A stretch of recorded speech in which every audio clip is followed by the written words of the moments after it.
So, the Oscar nominations happened a few weeks ago and people have opinions. After we found out who the contestants were in the different categories, there was basically one thing you could read about. And that is how ridiculously unfair and unjust it is that Greta Gerwig and Margot Robbie didn't get nominated. But of course Ryan Gosling, being the only man in the main cast, was, as Best Supporting Actor.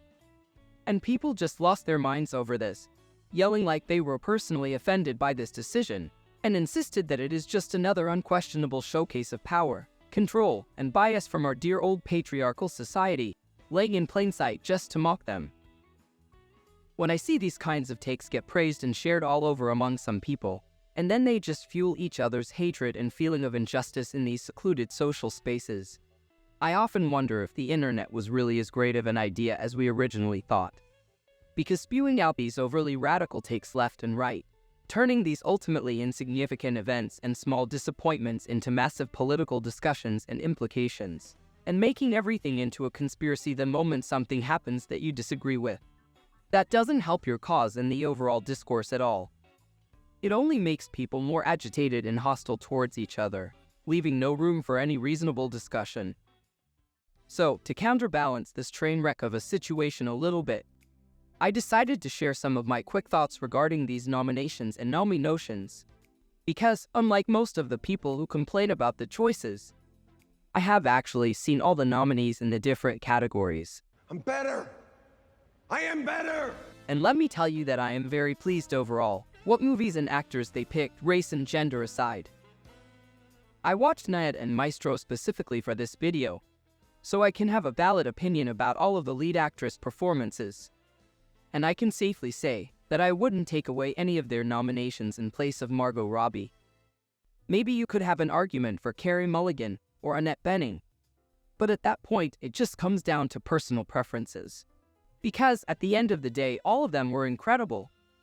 And don't get me wrong, Margot did an excellent job in Barbie as well. Her performance was really great, but it wasn't really different or more special than any other good Margot Robbie acting roles. She's a great actress, and this was a very standard performance by her. Well, standards. Should she win an Oscar for it? No. There were actresses who went all out and way beyond her this season, and to them Margot Robbie just can't compare right now. Would have she deserved it if she got a nomination for the role? Yes, I think so. But so would the other 15 great performances this year that just didn't get into the top 5. Like Natalie Portman, Greta Lee, and many others. Because you have to remember, just because someone didn't get into the 5 best of the year, doesn't mean that they couldn't be also very good.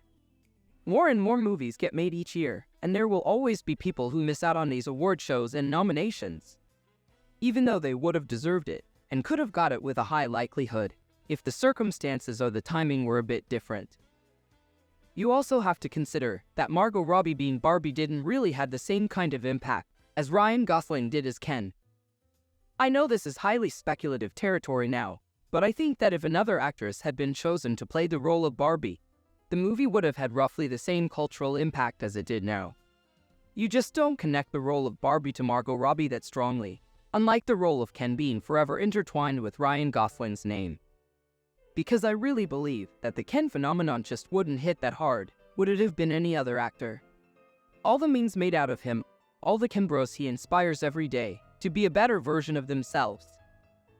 Not the Andrew Tate/Patrick Bateman fanboy types, but those who actually understood what the message of the movie was really about.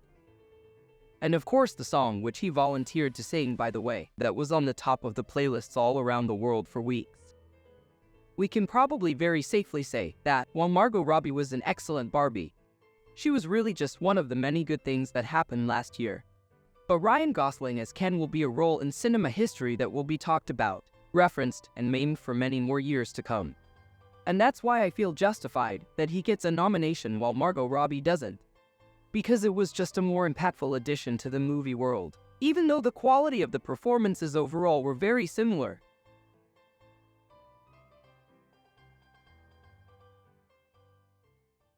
The other talking point of these clash-outs was how Greta Gerwig didn't receive a nomination as a director. Now, I don't want to talk too much about this, because I don't feel that I'm qualified enough to say what counts as Oscar-winning directing. Or what are the professional differences between a nominated and a not nominated director's work?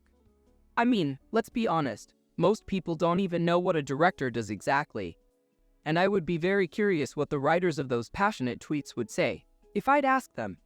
Exactly how is Greta Gerwig's directing so obviously better and more deserving of an award than any of the 5 other nominees? Other than, she's a woman who made a very woman movie, so she should be naturally nominated. Otherwise, it's just another unfair evildoing of the patriarchy. It's funny how those who preach so avidly about race and gender equality can say the most sexist things sometimes by accident, because they don't realize the spiral of hatred and hostility they got sucked into within their self-contained little internet bubbles. And they do so while completely overshadowing all the other good things they should be happy about and celebrating instead. Like the nomination of Justin Triet for directing and writing Anatomy of a Fall. Lily Gladstone and Davin Joy Randolph both being very likely to win in their own respective categories. And remember, both Margot Robbie and Greta Gerwig have their own nominations this season as well. The former as a producer and the latter as a writer. So they still got their recognition for creating this amazing film that is Barbie, even if not in the exact categories you wanted them to. Ultimately, you're still entitled to your own opinions and preferences. You can say that Barbie was an utterly unenjoyable movie for you and you don't understand the hype surrounding it, or that it should be nominated in way more categories. None of these takes will make you factually wrong or right, nor will they automatically shoehorn you into a predetermined political box with a specific social ideological label on it, while simultaneously making you a natural opposer and mortal enemy of another. It shouldn't be that way, no matter how hard Twitter tries to make you believe the opposite. I have my fair share of disappointments and hot takes regarding this Oscar season as well, as most of us surely do, but that doesn't mean it has to poison our mind and turn an otherwise fun and interesting conversation about our different movie tastes into a radical and accusatory fight about identity politics. At the end of the day, these are all just silly little award shows about movies and television shows that don't really matter that much. And we shouldn't be so personally invested into them to the point where we just start blindly fighting and hating on each other over them. Right?